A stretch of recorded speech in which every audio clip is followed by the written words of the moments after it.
북한, 중국, 파키스탄이 관련된 삼각 핵거래가 있었습니다. 그런데 미국이 슬쩍 넘어가 주는 것 같은 인상을 주는 보도가 하나 나왔습니다. 관련 어떻게 된 건지 선상일 차장과 좀 알아보겠습니다.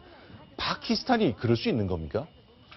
예, 그럴 수 없죠. 근데 네. 그렇게 하고 있다는 건데 일단 바로 중국하고 북한이 곧바로 교역을 못 하니까 네. 중국이 이제 파키스탄에 핵 개발 물자를 이제 파는 거죠. 그러니까 파키스탄이 중국으로부터 핵 개발 물자를 사는 거죠. 중국이 파키스탄한테 팔았습니다. 그렇습니다. 그래서 파키스탄 에너지 위원회가 그거를 북한에 줬다는 거죠. 결국은 중국이 파키스탄을 우회해서 북한에 핵 개발 물자를 보냈다 이렇게 볼 수 있는데 이게 유엔 대북제재위원회에서 지난해 11월에 북한과의 연관성을 이미 시인한 바 있습니다. 아, 파키스탄 이미 시인했습니까? 그렇습니다. 맞다. 그렇습니다. 그렇기 때문에 지금 문제가 좀 커지고 있는 겁니다.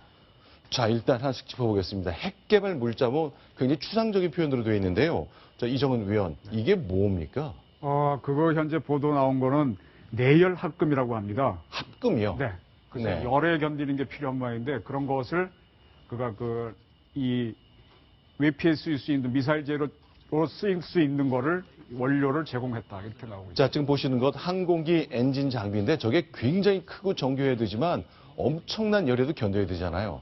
그 내구성, 내연을성, 그 모든 것을 갖춘 저 금속을 중국이 파키스탄에 팔았다. 네. 이번에 왜 무수단도 재진입하는 거, 그 네. 고열 실험도 지난번에 3월 달에도 하지 않았습니까? 이런 물자를 북한이 받았기 때문에 모넬이나 인코넬 같은 건데 네. 내열 합금에도 건지고 미사일 재료로도 전용될 수 있고 핵폭탄 제조에도 방금같이 쓸 수 있고 또 로켓 추진 항공기 외피로도 입힐 수 있기 때문에 근데 이게 제가 볼 때 이게 문제가 되는 게 중국만 저렇게 한 게 아니라 나중에 좀 미국도 지금 방관했거든요, 사실은. 네.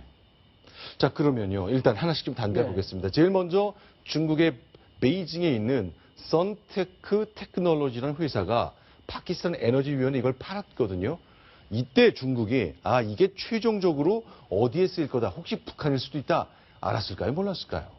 정보의 세계에서는요. 네. 다 지우고 합니다. 알고 할 겁니다.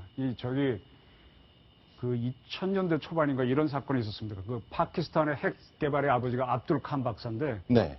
AQ 칸이라는 그 네, 박사죠. 굉장히 유명했죠. 그분이 결국 우리 핵 개발했다 시인하면서 이제 미국하고 타협을 하면서 이제 탈레반을 잡는 아프간 전쟁에 협조하게 되는데. 네. 그때 보게 되면은 파키스탄하고 인도가 원수입니다. 네. 그때 파키스탄하고 북한이 상당히 협조를 해서 북한은 미사일에 관한 거를 굉장히 많이 제공했고요. 네. 그때 북한에서 그 사업을 위해서 가 있던 부부가 있었는데 네. 그 부부 중에 남편이 출근길에 총을 맞아 죽습니다.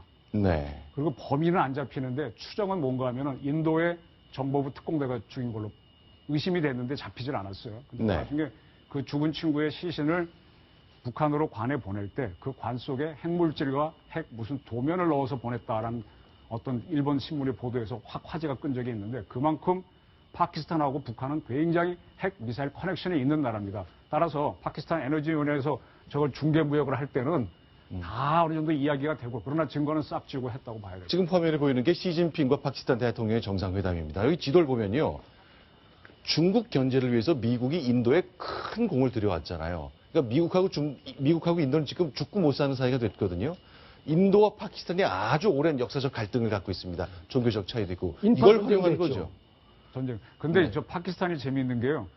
인도하고 미국이 가까워진 거는 최근의 일이고 그전에는 네. 파키스탄하고 미국이 친구였습니다. 그랬죠. 그래서 키신저 장관이 중국 가서 핑퐁 얘기할 때 파키스탄이 중계를 해준 거거든요. 네. 근데 파키스탄은 인도가 싫으니까 중국하고 또 붙는 거예요. 네. 그래서 근데 지금 미국은 또 탈레반 전쟁을 아프간에서 해야 되니까 파키스탄을 또 내 편으로 잡아 당기는 겁니다. 인도도 잡고. 네. 그래서 복잡한, 그러니까 여기는 친구고 둘은 적인데 한국, 일본하고보다 더 심한 적이죠. 근데 미국은 한국, 일본 다 친구로 가듯이 네. 미국이 그렇게 복잡한 게임을 하고 있는 거예요. 그러면요. 유엔 대북제재위원회 당연한 얘기지만 미국이 주도하고 있을 겁니다. 작년 11월에 북한과 관련된 연관성을 파키스탄 에너지위원회가 시인했거든요. 이거 우리한테 알려줘야 되는 거 아닙니까? 그래서 같이 대비해야 되는 거 아닌가요? 당연히 알려줘야죠. 그러니까 이번에 네. 볼 때 네. 우리가 미국에 대해서도 좀 실망을 했고요. 네. 중국에 대해서도 믿을 수가 없구나. 중국은 저런 식으로 우회해서 북한에 물자를 갖다 줬고 미국은 또 파키스탄을 제지해야 되는데 테러와의 전쟁 때문에 그거를 방관하고 있고요.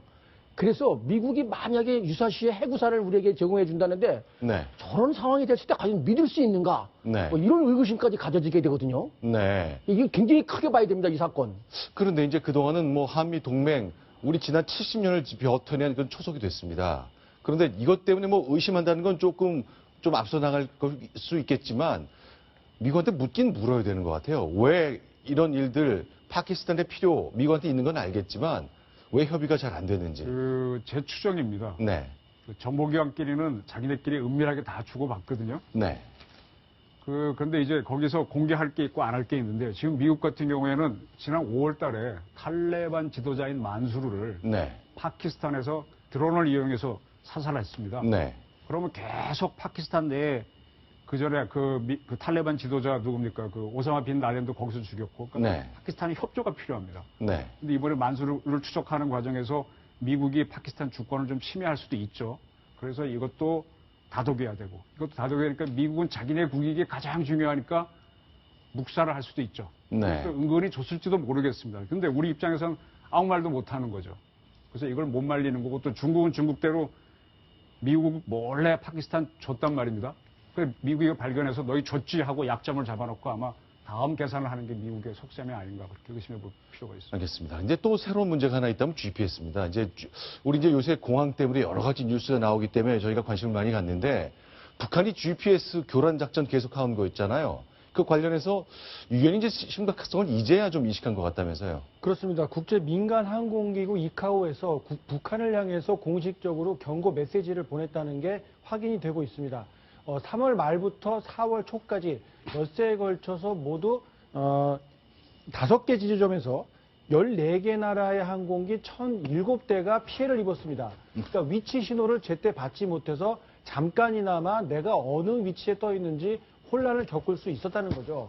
이런 민간 항공기까지 큰 위험에 빠질 수 있었다는 점 때문에 국제 민간 항공기구에서도 북한에 공식적으로 상당히 위험한 행동이다라고 경고 메시지를 보냈다는 내용입니다. 네, 자 일단 이렇게 단계를 하나씩 가고 있습니다만 좀 우리 기대만큼 욕심만큼 국제사회가 좀 움직여 주지 못하는 거 아닙니까? 국제사회는 뭐 온갖 나라가 다 있으니 합의가 어렵고요. 지금 북한이 무수단 이번에 쏘면서 어느 방향으로 쏜다 미리 알려야 비행기들이 피해가거든요. 네. 알려야 이카오에 통보하게 돼 있습니다. 그다음에 IMO라고 국제해사기구에는 그쪽에 배들이 들어가면 안 되잖아요. 무역선들이. 그래서 통보를 해줘야 되는데 북한이 통보도 하지 않고 그냥 계속 쐈습니다. 지금까지. 그런 것들이 누적되니까 일단 GPS 교란을 갖고 문제 제기를 하는 거죠. 합의를 보고 있는 건데 이만큼 국제공조를 통해서 북한을 고립시키는 건 어렵습니다.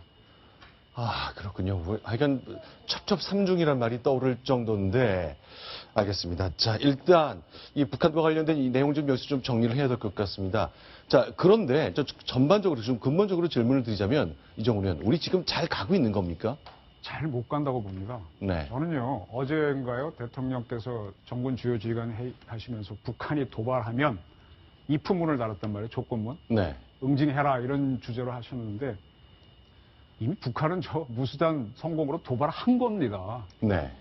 도발했는데 도발하면 때리겠다. 왜? 우리 애들 싸움을 한 대 어떤 애가 탁 맞으면 힘이 없는 애가 맞고 나서 또 한 대만 더 때리면 죽여 그러잖아요. 또 맞고 한 대만 또 때리면 죽여 하는데 우리가 지금 그 꼴이에요. 네.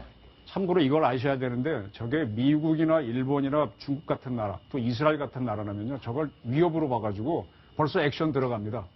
저는요. 굉장히 죄송한 얘기지만 대한민국 군대를 네. 나토군이라고 봅니다. 네. 나토. 나토가 뭔 뜻인가 하면 No action, NATO. NATO, No action, talk 네. only. 말로만 하는 군대입니다. 네. 그래서 이런 군대가 되면은 이런 군대를 만들고 있으면 군통수권자가 너 한 번만 우리 더 하면 뭐 한다. 벌써 천안함 때부터 한 번만이 몇 번째입니까? 그래서 북한은 계속 시간을 벌고 있는데 네. 대통령께서 지난번 북한이 4차 핵실험했을 때 굉장히 강하게 어떻게 하면 하고 했는데 지금 또 하시거든요. 네. 이러면 북한 김정은 웃어요. 네. 지금 대통령이 왜 군통수권자인가 하면 결심을 하셔야 할 타이밍이다. 그리고 그거는 상당히 어려운 조건이다. 어려운 일이다. 그겁니다. 알겠습니다. 자, 내일은 6.25입니다. 6월 25일, 1950년 생각하면 우리가 앞으로 해야 할 숙제를 너무너무 절감하게 된 바로 그날인데요. 관련된 소식 하나 더 점검해 보겠습니다. 순위 보겠습니다.